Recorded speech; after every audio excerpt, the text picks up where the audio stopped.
Hello दोस्तों, स्वागत है आपका अपने यूट्यूब चैनल प्रेस स्कॉलर्स। पिछली क्लास हमने बहुत अच्छी तरीके से पढ़ा और उसमें क्या पढ़े थे, बाइनोमियल रिमाइंडर थ्योरम। ठीक है, बाइनोमियल रिमाइंडर थ्योरम पढ़ने के बाद आज हम स्टार्ट करेंगे क्या, एक नया टॉपिक और नई एनर्जी के साथ हम उसको स्टार्ट करने जा रहे हैं। तो आप बिल्कुल हमारे साथ बने रहिए। आपको करना क्या है, सिर्फ 2 काम करना है। सबसे बड़ा अच्छा काम, पहला तो इस चैनल को सब्सक्राइब कीजिए, प्रेस स्कॉलर्स चैनल। क्या करना है, क्या है, सब्सक्राइब करना है। क्या करना है, सब्सक्राइब, चैनल को सब्सक्राइब करो। ओके, चैनल को सब्सक्राइब कीजिए और बेल आइकन दबाइए, दबा दीजिए। चैनल को सब्सक्राइब कर लीजिए और बेल आइकन को दबाइए। इससे क्या होगा, आप हमारे प्रेस स्कॉलर्स फैमिली में आकर एक और नए मेंबर के तौर पर ऐड हो जाओगे। तो हमें क्या करना है, सिर्फ ये 2 काम करने हैं, क्योंकि हमें जो बेस्ट से बेस्ट पढ़ने की कोशिश करनी है। हमें जो पढ़ना है एग्जाम पॉइंट ऑफ व्यू से पढ़ना है। तो उसको पढ़ने के लिए हमें क्या करना पड़ेगा, चैनल को सब्सक्राइब करना पड़ेगा। क्यों करना पड़ेगा चैनल को सब्सक्राइब? इसलिए करना पड़ेगा क्योंकि अगर हम कोई नया वीडियो डालते हैं तो तुरंत ही आपके पास क्या पहुँचे, नोटिफिकेशन पहुँचे और आप उसको वॉच करें। क्या करें, देखें। और उसको देखने के साथ अपनी तैयारी होती रहेगी, क्योंकि वीडियो देखोगे तो हमारे कॉन्सेप्ट क्लियर होंगे, तो क्या होगा, हमारी तैयारी हो जाएगी। ठीक है, तो इसे करना है। आज हम बाइनोमियल रिमाइंडर थ्योरम को ख़त्म कर दिए। पिछले कुछ क्वेश्चन हमने उसके ऊपर देखे थे। आज हम उसी में नंबर सिस्टम के अंदर ही कुछ एक अलग अलग टॉपिक लेके आएंगे। छोटे छोटे से टॉपिक हैं, थोड़ा उनको भी हम कवर अप कर लेंगे। कवर अप करने के बाद क्या करेंगे, हम उन टॉपिक्स को कवर कर लेंगे। तो क्यों होगा कि उससे भी कभी कभी क्वेश्चन बन जाते हैं, और बनते नहीं, आता है क्वेश्चन। ठीक है, बहुत से एग्जाम से ऐसा नंबर सिस्टम एक ऐसा पार्ट है। देखो मैं आपको बताता हूँ, थोड़ा इसको मिटा देते हैं। आज हम बात करेंगे कि नंबर सिस्टम से, ठीक है, तो आज हम क्या बात करेंगे, नंबर सिस्टम एक ऐसा टॉपिक है। देखो जब हम प्री की बात करते हैं, प्री एग्जाम, ठीक है, और मेंस, ठीक है, प्री और मेंस। जब हम प्री की बात करते हैं तो नंबर सिस्टम का वेटेज क्या रहता है, प्री में आप देखिए तो 2 से 4 क्वेश्चन का वेटेज नंबर सिस्टम से ही रहता है। किससे रहता है, नंबर सिस्टम। अभी नंबर सिस्टम क्या बोलते हैं हिंदी में इसको, संख्या पद्धति। क्या बोलते हैं, संख्या पद्धति। ठीक है, क्या बोलते हैं, संख्या पद्धति। तो प्री एग्जाम के इसका वेटेज क्या है, 2 से 4 क्वेश्चंस। कितने, 2 से 4 क्वेश्चंस।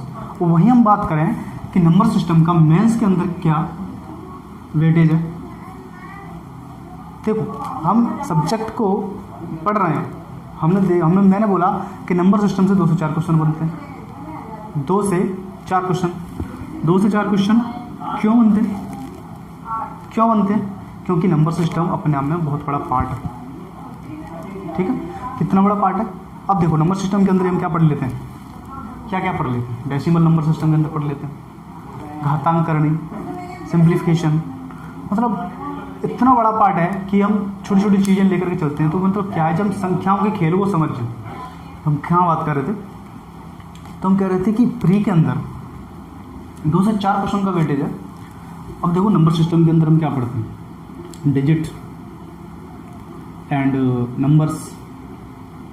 ठीक है, हम नंबर सिस्टम के अंदर पढ़ लिए, इसके अंदर ही हम डेसिमल पढ़ लेते हैं। ठीक है, डेसिमल पढ़ लिए, इसके अंदर हम पावर एंड सर्डिस पढ़ लेते हैं। ठीक है, इसके अंदर बहुत से पार्ट हैं। ठीक है, करणी घातांक। ठीक है, क्या पढ़ लेते हैं, करणी एंड घातांक।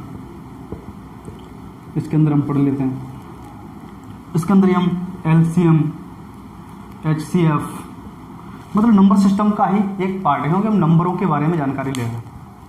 किसके बारे में जानकारी ले रहे हैं, नंबरों के बारे में जानकारी ले रहे हैं। तो क्या है, वही नंबर सिस्टम के अंदर आता है। हमें पता तो होना चाहिए एक्चुअल मैथ के अंदर क्या है। हमें क्या देखना है, हमें देखना है कि नंबर और डिजिट कैसे काम करते हैं, नंबर्स होते क्या हैं, कौन कौन से नंबर्स होते हैं। अब इसमें अंदर और भी पढ़ें और डिटेल में चले जाएं तो देखो वो पढ़ते हम जैसे कि वास्तविक संख्या है, ठीक है, वास्तविक संख्या ये पढ़ लीजिए। इसके अंदर और जाए तो सम, विषम, ठीक है, क्रमागत, प्राकृतिक, पूर्ण, यानी कि बहुत सी संख्या है, सम संख्या, विषम संख्या, क्रमागत संख्या, प्राकृत संख्या, पूर्ण संख्या, कंपोजिट नंबर। मतलब कि इतना बड़ा पार्ट है नंबर सिस्टम कि हम इसको अगर पढ़ते जाएं तो नंबर सिस्टम पढ़ने में हमें बहुत टाइम लग जाएगा। तो नंबर सिस्टम एक इतना बड़ा पार्ट है, कहीं से भी कोई भी क्वेश्चन आपको पूछ सकता है। तो हम उस नंबर सिस्टम को पढ़ने के लिए ये चीज़ सब कर रहे हैं। तो आज मैंने बताया इस चीज़ में, देखिए ये चीज़ है। उसके बाद मैंने बताया कि वेटेज क्या है। तो 2 से 4 फ्री में तो कम से कम 8 से 10 क्वेश्चन मेंस के अंदर बनते हैं। 8 से 10 क्वेश्चन मेंस के अंदर बनते हैं। किससे? नंबर सिस्टम से।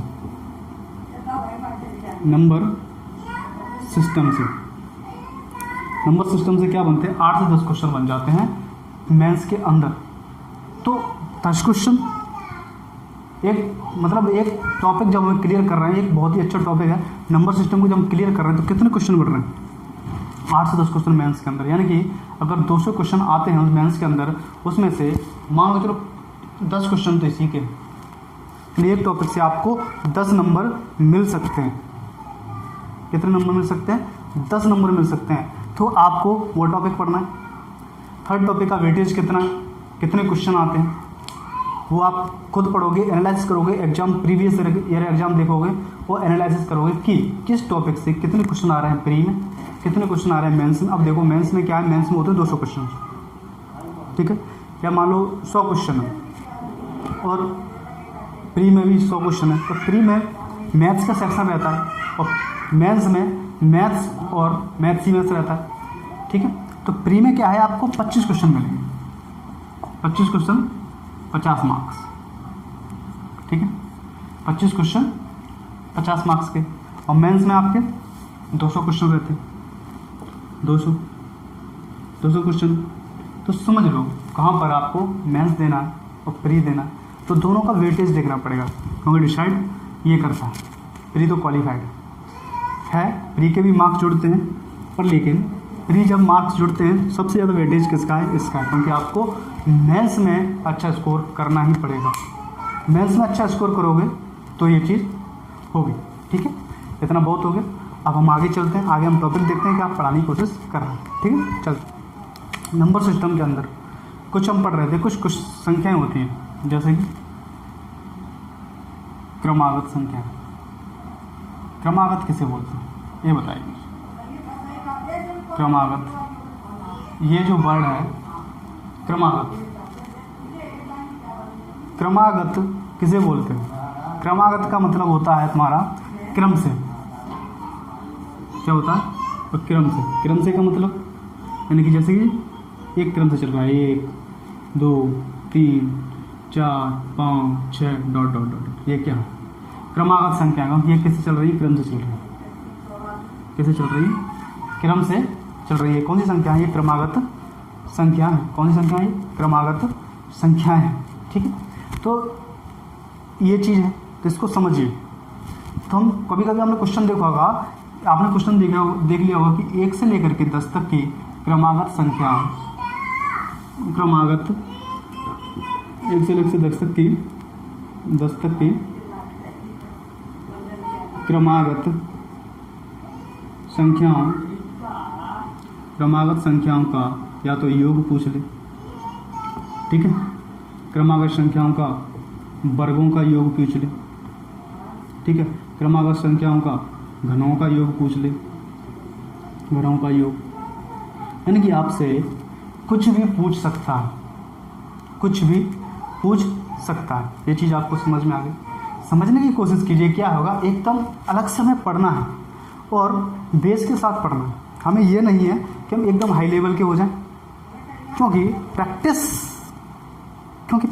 करने से ही हमें परफेक्शन मिल सकता है। और परफेक्शन लाने के लिए हमें क्या करना पड़ेगा? प्रैक्टिस करनी पड़ेगी। आप कनेक्ट रहिए, जो भी टीचर आपको अच्छा लगता है, जिससे आप पढ़ना पसंद करते हैं, उससे कनेक्ट रहिए और पढ़ने की कोशिश कीजिए। देखो क्या होता है ना, कभी कभी कि हम जब पढ़ते हैं तो ये लगता है कि हम क्या पढ़ें, कौन सा टॉपिक हमारे लिए अच्छा रहेगा और उसका कितना वेटेज है, कहीं हम टाइम तो बर्बाद नहीं कर रहे। ये चीज़ हमारे मन में क्वेश्चन होता है जब हम नई नई तैयारी करने के लिए आते हैं। जो इसमें सालों से तैयारी कर रहे हैं उनको थोड़ा सा आइडिया हो जाता है कि ये क्वेश्चन है, इस टाइप का क्वेश्चन है, इस एग्ज़ाम में इतना वेटेज है और प्री में कि मेंस में ऐसे ऐसे क्वेश्चन आते हैं। जो नए हैं, जो अभी हाल में ही आ रहे हैं, 12th पास आउट हैं, उन्होंने क्या मुझे गवर्नमेंट जॉब की तैयारी करनी है, आ गए, तो उनके लिए क्या एकदम बेस नहीं है, बेस क्लियर करना पड़ेगा उन्हें। तो उस बेस को हम क्लियर करेंगे, क्या करेंगे, उस बेस को हम क्लियर करेंगे।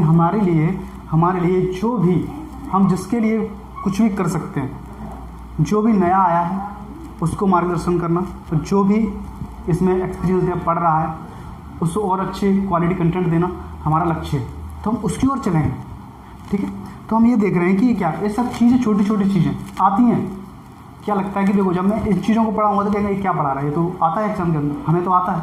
हाँ बिल्कुल आता है, पर जो नया आया उसको तो नहीं आता,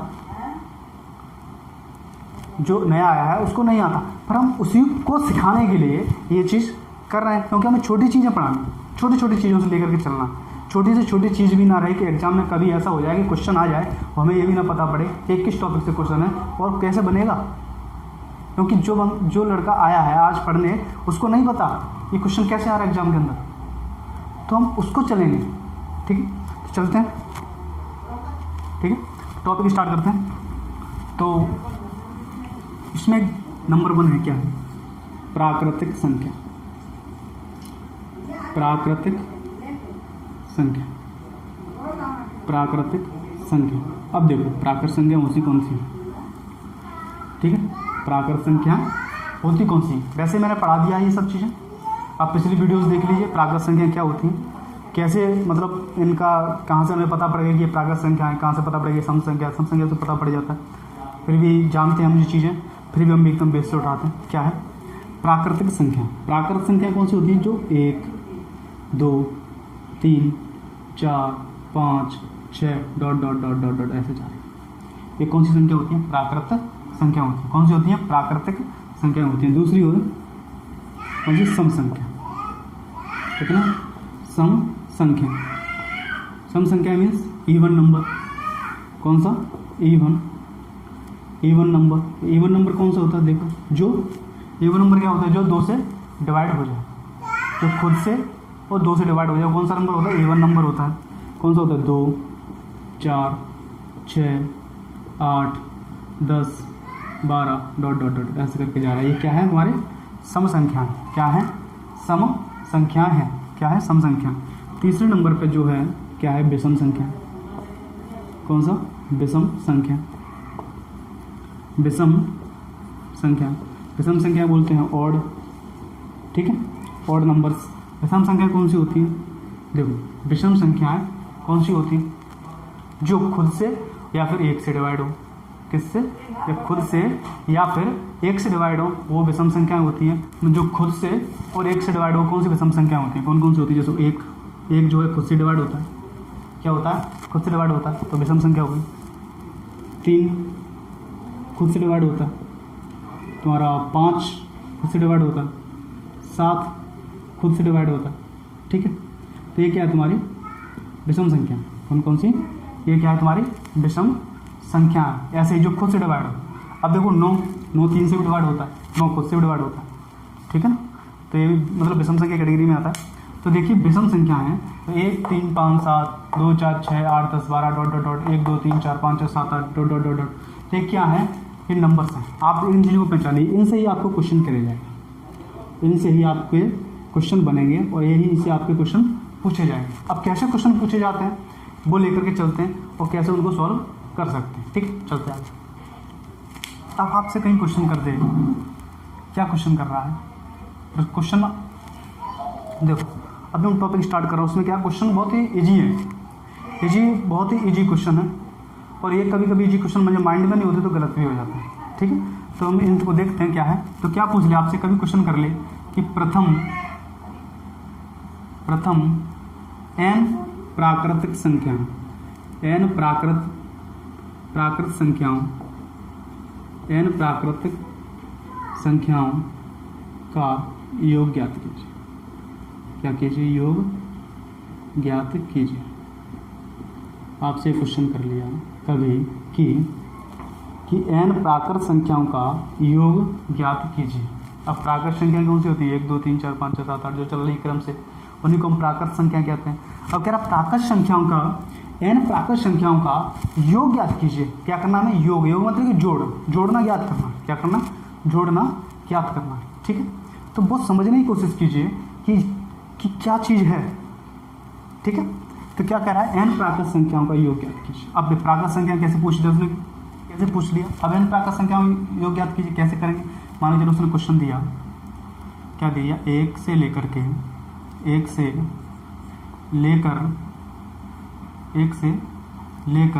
10 तक की प्राकृतिक संख्याओं का योग बताइए। प्राकृत संख्याओं का योग बताइए। आपसे एक क्वेश्चन कर लिया कि 1 से लेकर के 10 तक की प्राकृत संख्याओं का योग बताइए। अब देखो 1 से लेकर के 10 तक की पूछ रहा है, यानी 1 + 2 + 3 + 4 ... प्लस 10। लास्ट नंबर क्या है? 10। यानी n नंबर क्या है? n की वैल्यू क्या है यहाँ पे? 10। क्या है? n की वैल्यू क्या है? n की वैल्यू यहाँ क्या है? 10 है। यानी कि n की वैल्यू 10 है। तो आपसे क्वेश्चन क्या पूछ रहा है? प्रथम n प्राकृत संख्याओं का योग पूछ रहा है। तो n = क्या हो जाएगा? n + 1/2 क्या हो जाएगा? n = n + 1/2। अब हो जाएगा तो n की वैल्यू रख देंगे इसमें। n की वैल्यू क्या है? 10 है, तो 10 रख देंगे। कितना हो जाएगा? 10। ठीक है, इंटू n + 1 हो जाएगा। कितना हो जाएगा? 11/2 2 5 10 11 5 55। यानी क्या कह रहा है? 1 से लेकर 10 तक के प्राकृत संख्याओं का योग कितना होगा? 55 होगा। ठीक, क्या कह दिया कि प्रथम n प्राकृत संख्याओं का योग ज्ञात कीजिए। तो प्रथम n प्राकृत संख्याओं का योग ज्ञात करने के लिए क्या किया कि 1 से लेकर 10 तक की प्राकृत संख्याओं का योग बताइए। तो मैंने बताया कि योग निकालने के लिए क्या करना पड़ेगा? इस चीज़ का यूज कर लीजिए। n = n × n + 1/2। क्या करेंगे? n = n + 1/2। तो क्या करेंगे? यहाँ पर हम निकाल दें। कितना निकला? 55। ठीक है, तो प्रथम 1 से लेकर के 10 तक की प्राकृत संख्याओं का योग कितना है? 55 है। अब यहीं आपसे कोई अलग क्वेश्चन करते। क्या क्वेश्चन करते? देखिए, ये नोट डाउन कर लेना। ठीक है,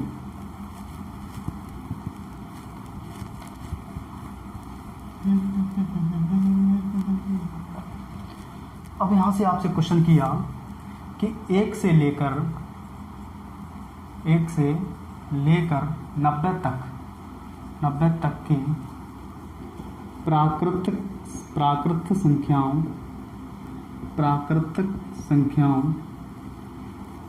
संख्याओं का योग बताइए। क्या बताइए? प्राकृत संख्याओं का योग बताइए। क्या पूछ रहा है? प्राकृत संख्याओं का योग कहाँ से लेकर के? 1 से लेकर के 90 तक के। अब आप 1 से लेकर 90 तक के प्राकृत संख्याओं का योग जोड़ने बैठोगे, क्या करोगे? जोड़ने बैठोगे तो पॉसिबल है कि आप उसको जोड़ पाओगे? 1 से लेकर 10 तक की चलो मान लेते हैं छोटी संख्या है तो आप जोड़ भी सकते थे, पर लेकिन 1 से लेकर के 90 तक की संख्याओं का क्या आप एडिशन कर सकते हैं? वो भी बहुत कम समय में नहीं कर सकते। तो नहीं कर सकते तो उसके लिए क्या करेंगे? उसके लिए हम इसका यूज करेंगे। n की वैल्यू कितना है? यहाँ पर 90 है। n की वैल्यू कितना है? 90 है। तो n की वैल्यू 90 है तो n = कितना है? 90 × 91/2। इसको काट देंगे कितना हो जाएगा? 45 × 91। अब देखिए इनका जब मल्टीप्लाई कर दें, इनका जब मल्टीप्लाई करेंगे तो कितना आ जाएगा? 4095। ठीक है, कितना आ जाएगा?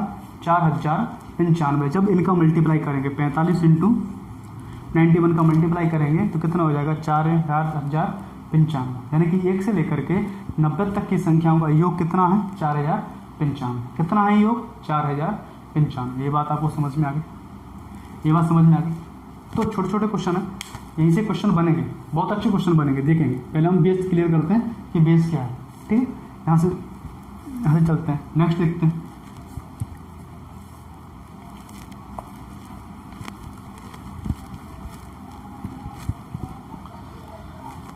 अब आपने सीखा कि प्रथम n प्राकृत संख्याओं का योग कैसे निकालते हैं। अब आपसे कहीं क्वेश्चन कर दे कि प्रथम n प्राकृत संख्याओं, मान लो n प्राकृत संख्याओं के वर्गों का योग बताइए। क्वेश्चन कर दिया कि प्रथम n प्राकृत संख्याओं के वर्गों का योग बताइए। अब वर्ग क्या होता है, यानी कि स्क्वायर। आपसे कहीं दे दिया कि आपसे कहीं क्वेश्चन दे दिया 1 का स्क्वायर प्लस 2 का स्क्वायर प्लस 3 का square plus dot dot dot dot 10 का स्क्वायर। अब आपसे पूछा कि इनमें से इन सब का योग क्या होगा। 1 का स्क्वायर, 2 का स्क्वायर, 3 का square plus dot dot dot 10 का स्क्वायर। अब कह रहा है कि इनका योग क्या होगा। अब बताइए इनका योग क्या होगा। इनका योग निकालने के लिए सीधा है n इक्वल टू कितना करना, n प्लस 1, ठीक है, 2n plus 1 upon 6 into n। ये कर दीजिए, क्या कर दीजिए, n equal to n plus 1 2n plus 1 into n बटा 6। ये आप कर दीजिए, आपको क्या मिलेगा, वर्गों का योग प्राप्त हो जाएगा। क्या हो जाएगा, वर्गों का योग प्राप्त हो जाएगा। अब देखिए n की वैल्यू कितना है, n की वैल्यू है 10 है, तो n प्लस 1 कितना हो गया 11 इंटू 2n प्लस 1 यानी कि 10 दूनी 20 प्लस 21 इंटू 10 बटा 6 आ गया, ठीक है। 2 दिए 6, 2 पंजे 10, 3 कम 3, 3 7 21 कट गए, ये तो पूरी कट गई। और 11 से 77, 11 पंजे 55, 55 इंटू कितना हो गया 7। अब इन दोनों का मल्टीप्लाई किया गया, जब इनका मल्टीप्लाई करेंगे 55 इंटू 7 का तो कितना हो जाएगा, 7 पंजे 35 की 5, 75 35 की 5 ऐसा लगे 3, 75 35, 35 और 3 38, कितना हो जाएगा 385, कितना हो जाएगा 385। यानी क्या कह रहा है कि प्रथम n प्राकृत संख्याओं के वर्गों का योग। तो मैंने बताया कि 1 से लेकर के 10 तक की वर्गों का योग कितना होगा, तो आपने क्या किया 385 निकाल दिया। कितना 385, यानी 1 से लेकर के 10 तक की वर्गों संख्याओं का वर्गों का योग कितना होगा 385 होगा। यानी 1 से लेकर के 10 तक की संख्याओं का वर्गों का योग कितना होगा 385 होगा। कितना होगा 385। ये चीज़ आपको समझ में आ जानी चाहिए, आगे समझ में, ठीक है। तो हम सब करिए और कमेंट बॉक्स में कमेंट जरूर कीजिए, ठीक है। हम एक सी चीज़ देखना चाहते हैं आपके साथ कि आप हमसे कितना कनेक्ट हो गए। जब आप हमें कमेंट में कमेंट करके बताते हो तो हमें पता पड़ जाएगा कि आप कुछ चीज़ें समझ में आ रही हैं। तो हमें बिल्कुल कमेंट में कमेंट करके हमें बताइए कि क्या चीज़ आपको समझ में आ रही, नहीं आ रही तो हमें बताइए कि कहाँ पर समझ में नहीं है, वो चीज़ हम आपके लिए दोबारा कर देंगे। अगली वीडियो में उसका सेशन कर देंगे या फिर उसकी चर्चा कर देंगे, ये आपकी बिल्कुल चिंता मत कीजिए, ठीक है। तो कितना है 385, ठीक है। अब आपसे क्वेश्चन देखते हैं कि जो नए नए पढ़ने आते हैं ना, तो जोश अलग होता है, तो उस जोश को कम मत होने दीजिए, यानी उनकी कम मत होने दीजिए। अब जैसे जैसे जो नया आता है ना, नया एकदम नया, तो नया आकर के बड़े जोश के साथ पढ़ता है कि मुझे पढ़ना है, वो 5-6 महीने बहुत जोश के साथ पढ़ता है। जैसे जैसे उसको टाइम होता है ना उसके अंदर, जैसे जैसे टाइम ज़्यादा बीतता जाता है, फिर क्या होता है मोरल डाउन होना स्टार्ट होता है। तो वो मोरल डाउन नहीं होने देगा, ठीक है। तो हम आपके लिए मेहनत कर रहे हैं, यूँ मान लो कि इस तरीके से मेहनत कर रहे हैं कि गर्मी में भी हम पंखा नहीं चला सकते। तो आप उसकी चिंता मत कीजिए कि हम क्या कर रहे हैं, आप बिल्कुल पढ़ते रहिए, ठीक है। तो आगे चलते हैं। तो क्या करना है, जोश को ठंडा नहीं होने देना, क्या नहीं होना, जोश को ठंडा नहीं होने देना, पढ़ना है अच्छी तरीके से, ठीक है। वो क्वेश्चन देख लिया हमने। अब आपसे कहीं क्वेश्चन करते हैं कि प्रथम, तो वो छोटे देख लीजिए क्या है, हम अभी छोटे छोटे टॉपिक उठा रहे हैं। प्रथम n प्राकृत संख्याओं, प्रथम n प्राकृत संख्याओं के घनों का योग बताइए, का योग बताइए, घनों का योग बताइए। क्या पूछ रहा है कि प्रथम n प्राकृत संख्याओं के घनों का योग बताइए। प्रथम n प्राकृत संख्याओं के घनों का क्या करना है, योग ज्ञात करना है। क्या करना है, योग ज्ञात करना है। तो योग ज्ञात करेंगे, कैसे करेंगे देखते हैं, कैसे करेंगे देखते हैं कैसे करेंगे। ये तो देखना। तो क्या करना है, n प्रथम n प्राकृत संख्याओं का घनों का योग ज्ञात करना। और कैसे करेंगे, चलो देखते हैं कैसे करेंगे। ठीक है, तो देखिए क्या पूछ रहा है, n cube equal to n plus 1 upon 2 का होल स्क्वायर। यू मान लो, इसको नोट डाउन कर लीजिए। क्या कर लीजिए, n क्यूब निकालने के लिए क्या करेंगे, n प्लस 1 अपॉन 2 का होल स्क्वायर। क्या होगा, होल स्क्वायर। क्या हो जाएगा जी, होल स्क्वायर हो जाएगा। समझ में आ गया जी, पढ़ लीजिए पहले क्या कह रहा है कि प्रथम n प्राकृत संख्याओं के घनों का योग ज्ञात कीजिए। तो n क्यूब क्या होगा, घनों का योग हो गया, इक्वल टू क्या निकल रहा है, n प्लस 1 अपॉन 2 का होल स्क्वायर। यानी कि होल स्क्वायर कर देंगे तो क्या मिलेगा हमें, घनों का योग मिल जाएगा। क्या मिल जाएगा, घनों का योग मिल जाएगा। ठीक है, तो चलते हैं आगे, क्वेश्चन देखते हैं इसके ऊपर। वही एक छोटा सा क्वेश्चन उठा लेते हैं, उससे आपको चीज़ें आसानी समझ में आ जाएंगी। वही क्यूब 1 का क्यूब प्लस 2 का क्यूब प्लस 3 का क्यूब, ठीक है, 3 का cube plus dot dot dot dot dot 10 का क्यूब। क्या हो जाएगा, 10 का क्यूब। अब आपसे पूछ रहा है कि इनके क्या बताइए, योग बताइए। क्या बताइए, योग बताइए, हमें क्या बताना है, योग बताना है। ठीक है, तो चलते हैं योग देखेंगे आगे। क्या पूछ रहा है, n का क्यूब, क्योंकि n का क्यूब क्या है, n की वैल्यू कितनी है यहाँ पर, 10 है। n की वैल्यू कितनी है यहाँ पर, 10 है। तो 10 है तो n का क्यूब निकालते, कैसे निकालेंगे, n की जगह क्या आ जाएगा, 10 इंटू n प्लस 1 क्या हो जाएगा, 11 बटे 2 का होल स्क्वायर। 2 का क्या कर दिया, होल स्क्वायर कर दिया। अब देखो, जब इसको इन दोनों का मल्टीप्लाई हुआ कितना होगा, इनका मल्टीप्लाई कर देंगे, 2 पंजा 10 कट गया, 55 हो, 55 का क्या हो गया, होल स्क्वायर। और 55 का होल स्क्वायर कितना होता है, 55 का होल स्क्वायर कितना होता है, 55 का होल स्क्वायर कितना होता है, देखो 55 का, यानी कि इन दोनों का 55 का लास्ट है, इसका तो लिख दिए 25, लिख दीजिए कितना, 25। एक का और मल्टीप्लाई कर दिया, ये जो संख्या है ना 5 का 1 से मल्टीप्लाई कर दी, एक बढ़ा के मल्टीप्लाई कर कितने से, 6 से, कितना हो गया, 6 पंजा 30, यानी 3025। कितना हो गया, 3025। 55 का स्क्वायर कितना हो गया, 3025। आप कभी भी 5 का स्क्वायर निकालें, मान के चलो आपसे बोला कि 25 का स्क्वायर क्या होगा, लास्ट को पता है कि 25 के स्क्वायर में 25 तो आना ही, जी बिल्कुल लगा दिया। अब आपको जब स्क्वायर ज्ञात करना है, यानी कि 3 है, 3 का 1 बढ़ा करके मल्टीप्लाई कर दिया, 3 दूनी 6, कितना हो गया, 625। यानी कि 25 का स्क्वायर हमें निकल आया। क्या निकल आया, 25 का स्क्वायर निकल आया 625। वैसे ही हमें पता है कि 5 का स्क्वायर तो 25 होता ही होता है, जी बिल्कुल होता है। एक संख्या बढ़ाकर मल्टीप्लाई कर देंगे तो 6 पंजा 30, तो कितना हो गया, 6 पंजा 30, तो क्या हो गया, 3025। क्या निकल आया, 25 का स्क्वायर निकल आया। आपने यहाँ पे एक चीज़ नया सीखा, क्या सीखा कि हम 5 से यानी 5 वाले फॉर्म को स्क्वायर रूट आराम से निकाल सकते हैं, उसमें ज़्यादा हड़बड़ी करने की जरूरत नहीं, आराम से निकाल सकते हैं।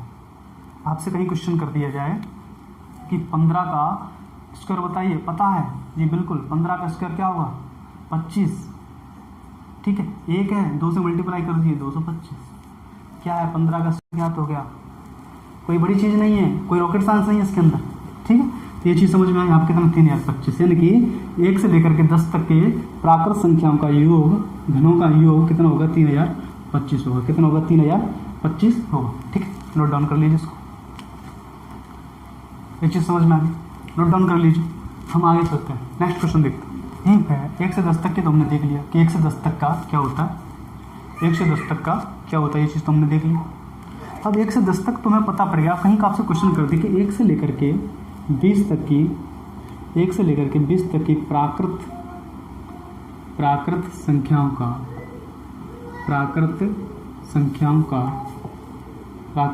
के घनों का योग क्या होगा, घनों का योग क्या होगा। अब क्या पूछा क्वेश्चन, 1 से लेकर 20 तक के प्राकृत संख्याओं के घनों का योग क्या होगा। अब घनों का योग तो n क्यों, कैसे निकालेंगे, इक्वल टू कितना होता है, n लास्ट नंबर क्या है, 20, यानी कि n की वैल्यू कितनी है, 20 है, रख देंगे जी 20।